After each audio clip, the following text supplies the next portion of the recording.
Hello everyone, welcome to my online target study channel. तो friends, आज हम इस वीडियो में सीटेट एग्ज़ाम 2016 में पूछे गए बाल विकास और शिक्षा शास्त्र के मोस्ट इम्पॉर्टेंट क्वेश्चन को सॉल्व करने वाले हैं और ये सभी क्वेश्चन एग्ज़ाम ओरिएंटेड है। तो अगर आप सीटेट या बिहार टेट एग्ज़ाम की तैयारी कर रहे हैं तो ये वीडियो आपके लिए काफ़ी ज़्यादा यूज़फुल रहने वाली है। तो वीडियो को अंत तक ज़रूर देखिएगा। चलिए स्टार्ट करते हैं। तो ये पेपर 21 फरवरी 2016 का है। तो फर्स्ट क्वेश्चन है, अपने चिंतन में अवधारणात्मक परिवर्तन लाने हेतु शिक्षार्थियों को सक्षम बनाने के लिए शिक्षकों को ऑप्शन है उन बच्चों को पुरस्कार देना चाहिए जिन्होंने अपने चिंतन में परिवर्तन किया है। बी है बच्चों को स्वयं चिंतन करने के लिए हतोत्साहित करना चाहिए कि वे शिक्षिका को सुने और उनका अनुपालन करें। तो ये तो निगेटिव ऑप्शन है, बच्चों को हतोत्साहित नहीं करना है। ऑप्शन सी है व्याख्यान के रूप में व्याख्या प्रस्तुत करनी चाहिए। तो ये भी ऑप्शन गलत है। डी है स्पष्ट और आश्वस्त करने वाली व्याख्या देनी चाहिए तथा शिक्षार्थियों के साथ चर्चा करनी चाहिए। तो जिस ऑप्शन में चर्चा हो, परिचर्चा हो, तो ये ऑप्शन सही हो जाता है। तो इसका डी ऑप्शन सही हो जाएगा। स्पष्ट और आश्वस्त करने वाली व्याख्या देनी चाहिए तथा शिक्षार्थियों के साथ चर्चा करनी चाहिए। तो अपने चिंतन में अवधारणात्मक परिवर्तन लाने हेतु शिक्षार्थियों को सक्षम बनाने के लिए शिक्षिका को स्पष्ट और आश्वस्त करने वाली व्याख्या देनी चाहिए, यानी कि बच्चों के मन में जो भी सवाल है उसे स्पष्टता दूर करना चाहिए, उसका जवाब देना चाहिए और बच्चों के साथ चर्चा करनी चाहिए। तो शिक्षार्थियों के चिंतन में अवधारणात्मक परिवर्तन लाने के लिए यह आवश्यक है कि शिक्षक द्वारा कक्ष में दिया गया व्याख्यान स्पष्ट हो जिसे विद्यार्थी द्वारा आसानी से ग्रहण किया जा सके तथा साथ ही शिक्षक एवं विद्यार्थियों का संबंध भी सहज हो ताकि विद्यार्थी के मन में उत्पन्न शंका का समाधान किया जा सके और शिक्षक एवं विद्यार्थी के मध्य विषय संबंधी चर्चा में विद्यार्थी स्वयं को सहज अनुभव कर सके। अगला क्वेश्चन है, प्राथमिक विद्यालय के कक्षा के संदर्भ में सक्रियबद्धता का अर्थ क्या है? ऑप्शंस है याद करना, प्रत्यास्मरण और सुनाना। तो याद करना तो निगेटिव ऑप्शन है। बी है शिक्षक का अनुकरण और नकल करना, तो इसमें नकल करना है, तो ये भी निगेटिव ऑप्शन है। सी है जांच पड़ताल करना, प्रश्न पूछना और वाद विवाद। डी है शिक्षक द्वारा दिए गए उत्तरों को नकल करना, तो ये भी ऑप्शन गलत है।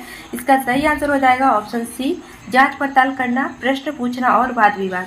तो प्राथमिक विद्यालय के कक्षा के संदर्भ में सक्रियबद्धता का अर्थ है कि शिक्षक द्वारा किए गए कार्यों में क्रमबद्धता हो जिससे कार्यों की तारतम्यता बनी रहे तथा अधिगम कार्य सुगमता पूर्वक होता रहे। और सक्रियबद्धता का क्रम है जांच पड़ताल करना, प्रश्न पूछना और वाद विवाद। अगला क्वेश्चन है, बच्चे तब सर्वाधिक सृजनशील होते हैं जब वे किसी गतिविधि में भाग लेते हैं। ऑप्शंस हैं शिक्षक की डांट से बचने के लिए, ये तो गलत ऑप्शन है। दूसरों के सामने अच्छा करने के दबाव में आकर, तो दबाव में भी नहीं आना है। अपनी रुचि से तथा पुरस्कार के लिए, तो ये भी गलत ऑप्शन है। सही ऑप्शन हो जाएगा अपनी रुचि से।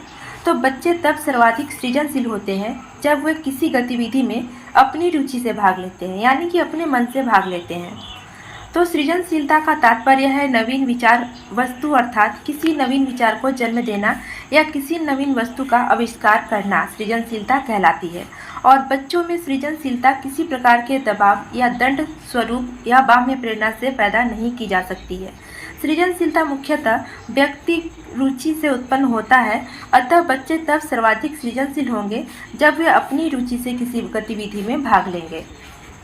अगला क्वेश्चन है, भारत में अधिकांशतः कक्षाएं बहुभाषी होती है और इसे शिक्षक के द्वारा डैश के रूप में देखा जाना चाहिए।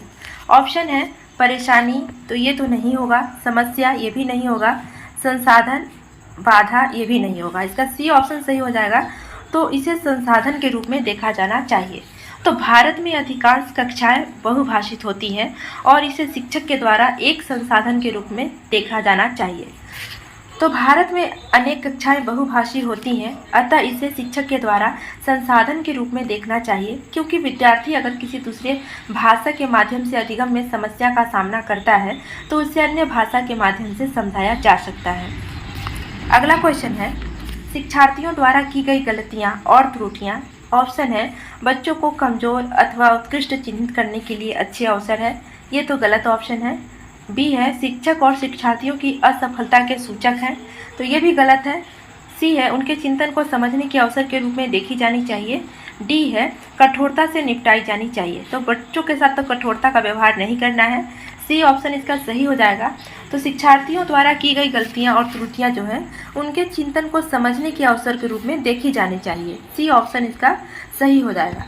तो शिक्षार्थियों के द्वारा की गई गलतियां और त्रुटियों को उनके चिंतन को समझने के अवसर के रूप में देखी जानी चाहिए, क्योंकि विद्यार्थियों के द्वारा की गई गलतियों से शिक्षक विद्यार्थी के समस्याओं की पहचान कर सकता है तथा सही दिशा एवं निर्देश के द्वारा विद्यार्थियों की समस्या का समाधान कर सकता है, जो विद्यार्थियों के शैक्षिक परिपक्वता में सहायता प्रदान करता है।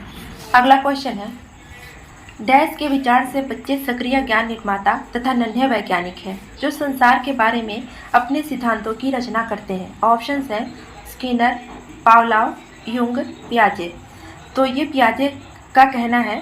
तो पियाजे के विचार से बच्चे सक्रिय ज्ञान निर्माता तथा नन्हे वैज्ञानिक हैं, जो संसार के बारे में अपने सिद्धांतों की रचना स्वयं करते हैं। तो जीन पियाजे प्रथम वैज्ञानिक थे जिन्होंने व्यक्ति को जन्म से क्रियाशील तथा सूचना प्रमाणिक यानी कि प्रचार करने वाला प्राणी, active and informate in processing being स्वीकार किया है। जीन पियाजे के अनुसार बच्चे सक्रिय ज्ञान निर्माता तथा नन्हे वैज्ञानिक हैं, जो संसार के बारे में अपने सिद्धांतों की रचना करते हैं। अगला क्वेश्चन है, बाल केंद्रित शिक्षा शास्त्र का अर्थ है। ऑप्शन है बच्चों को नैतिक शिक्षा देना। बी है बच्चों को शिक्षक का अनुगमन और अनुकरण करने के लिए कहना। सी है बच्चों की अभिव्यक्ति और उनकी सक्रिय भागीदारी को महत्व देना तथा डी है बच्चों को पूर्ण रूप से स्वतंत्रता देना। तो ये ऑप्शन तो गलत हो जाएगा। इसका सही ऑप्शन हो जाएगा ऑप्शन सी, बच्चों की अभिव्यक्ति और उनकी सक्रिय भागीदारी को महत्व देना। तो बाल केंद्रित शिक्षा शास्त्र का तात्पर्य है कि कक्ष का वातावरण, विषय का चुनाव तथा पाठ्यक्रम छात्रों के अनुकूल हो, ताकि विद्यार्थी उसे आसानी से आत्मसात कर सके तथा विद्यार्थी शिक्षक के कक्षा के साथ सहजता का अनुभव कर सके, ताकि कक्ष की गतिविधियों में रुचिपूर्वक भाग ले तथा अपनी अभिव्यक्तियों को वर्णित कर सके। अगला क्वेश्चन है, जटिल परिस्थिति को संसाधित करने में शिक्षक बच्चों की सहायता कर सकता है। ऑप्शन है प्रतियोगिता को बढ़ावा देकर और सबसे पहले कार्य पूर्ण करने वाले बच्चों को पुरस्कार देकर। तो ये तो गलत ऑप्शन है। बी है कोई भी सहायता न देकर जिससे बच्चे अपने आप निर्वाह कर सके। तो ये भी गलत ऑप्शन है। सी है उस पर एक भाषण देकर। तो ये भी गलत है और सही ऑप्शन हो जाएगा डी, कार्य को छोटे हिस्सों में बांटने के बाद निर्देश लिखकर। तो जटिल परिस्थिति को संसाधित करने में शिक्षक बच्चों की सहायता कर सकता है, कार्य को छोटे हिस्सों में बांटने के बाद उन्हें निर्देश लिखकर। तो विद्यार्थियों के सामने जटिल परिस्थितियां या समस्या उत्पन्न हो जाने पर शिक्षक उनका मार्गदर्शन करता है तथा समस्या समाधान में विद्यार्थियों की सहायता करता है। शिक्षक द्वारा समस्या समाधान में छात्रों को कार्यों को छोटे 2 हिस्सों में बांटने का निर्देश दे सकता है, क्योंकि छात्र छोटे 2 कार्यों को आसानी से कर सकते हैं तथा अंततः कार्य पूर्ण हो जाएगा। अगला क्वेश्चन है, शिक्षार्थियों से यह अपेक्षा करना कि वे ज्ञान को उसी रूप में पुनः प्रस्तुत कर देंगे जिस रूप में उन्होंने उसे ग्रहण किया है। ऑप्शंस है अच्छा है क्योंकि यह शिक्षक के लिए आकलन में सरल है। ये तो गलत है। बी है एक प्रभावी आकलन युक्ति है। ये भी गलत है। सी है समस्यात्मक है क्योंकि व्यक्ति अनुभवों की व्याख्या करते हैं और ज्ञान को ज्यों का त्यों पुनः उत्पादित नहीं कर सकते। तथा डी है अच्छा है क्योंकि जो भी हमारे मन में है हम उसे रिकॉर्ड करने लगते हैं। तो ये तो गलत है। सही ऑप्शन हो जाएगा ऑप्शन सी, समस्यात्मक है क्योंकि व्यक्ति अनुभवों की व्याख्या करते हैं और ज्ञान को ज्यों का त्यों पुनः उत्पादित नहीं कर सकते। तो शिक्षार्थियों से यह अपेक्षा करना कि वे ज्ञान को उसी रूप में पुनः प्रस्तुत कर देंगे जिस रूप में उन्होंने उसे ग्रहण किया है, तो यह समस्यात्मक है क्योंकि ऐसा नहीं हो सकता, क्योंकि व्यक्ति अनुभवों की व्याख्या करते हैं और ज्ञान को ज्यों का त्यों पुनः उत्पादित नहीं कर सकते। तो यह परिस्थिति समस्यात्मक है कि शिक्षार्थी ज्ञान को उसी रूप में पुनः प्रस्तुत करें जिस रूप में उन्होंने ग्रहण किया है, क्योंकि कोई भी व्यक्ति या शिक्षार्थी किसी विषय पर प्राप्त ज्ञान को अपने अनुभव के द्वारा व्याख्या करता है तथा ज्ञान को ज्यों का त्यों पुनः उत्पादित नहीं कर सकता। ज्ञान को ज्यों का त्यों उत्पादित करना रटने की प्रक्रिया को बढ़ावा देता है तथा इससे मानसिक तथा बौद्धिक विकास अवरुद्ध हो जाता है। अगला क्वेश्चन है, जब शिक्षार्थियों को समूह में किसी समस्या पर चर्चा का अवसर दिया जाता है तब उनके सीखने का चक्र ऑप्शन ए है बेहतर होता है, स्थिर रहता है, अवनत होता है तथा समान रहता है। तो जब शिक्षार्थियों को समूह में किसी समस्या पर चर्चा करने का अवसर दिया जाता है, तब उनके सीखने का जो चक्र होता है वो बेहतर होता है। इसका ए ऑप्शन सही हो जाएगा। तो जब शिक्षार्थियों को समूह में किसी समस्या पर चर्चा का अवसर दिया जाता है, तब उनके सीखने के वक्र बेहतर हो जाते हैं, क्योंकि समस्या पर चर्चा करने से विद्यार्थी एक दूसरे के विचारों से परिचित होते हैं तथा विद्यार्थियों में नए ज्ञान का भंडार भी संचित होता है। अगला क्वेश्चन है, विकास की गति एक व्यक्ति से दूसरे व्यक्ति में भिन्न होती है, किंतु यह एक डैश नमूने का अनुगमन करती है। ऑप्शंस है एड़ी से चोटी का, ये तो नहीं होगा, अव्यवस्थित का, ये भी नहीं होगा, अप्रत्याशित का, ये भी नहीं होगा। सही ऑप्शन हो जाएगा ऑप्शन डी, क्रमबद्ध और व्यवस्थित का। तो विकास की गति एक व्यक्ति से दूसरे व्यक्ति में भिन्न होती है, किंतु यह एक क्रमबद्ध और व्यवस्थित नमूने का अनुगमन करती है। इसका डी ऑप्शन सही हो जाएगा। तो विकास की गति एक व्यक्ति से दूसरे व्यक्ति में भिन्न होती है और यह भिन्नता वैयक्तिक भिन्नता के कारण उत्पन्न होती है, परंतु प्रत्येक व्यक्तियों में विकास एक क्रमबद्ध एवं व्यवस्थित व्यवस्था के अनुसार ही होता है। अतः यह विकास क्रमबद्ध एवं व्यवस्थित नमूने का अनुगमन करती है। अगला क्वेश्चन है, विकास के लिए निम्नलिखित में से कौन सा एक उचित है। ऑप्शंस है विकास जन्म के साथ प्रारंभ होता है और समाप्त होता है, तो ये तो गलत है, विकास जन्म से मृत्यु तक चलती है। बी है सामाजिक सांस्कृतिक संदर्भ विकास में एक महत्वपूर्ण भूमिका का निर्वाह करता है। सी है विकास एकल आयामी है, ये भी गलत है। विकास पृथक होता है, तो ये भी गलत है। सही ऑप्शन हो जाएगा ऑप्शन बी। तो विकास सांस्कृतिक संदर्भ विकास में एक महत्वपूर्ण भूमिका का निर्वाह करती है। तो विकास एक सतत चलने वाली प्रक्रिया है जो मनुष्य के जन्म से लेकर मृत्यु पर्यंत चलती है, और विकास कई प्रकार से होते हैं, शारीरिक विकास, मानसिक विकास, सामाजिक विकास और शैक्षिक विकास इत्यादि।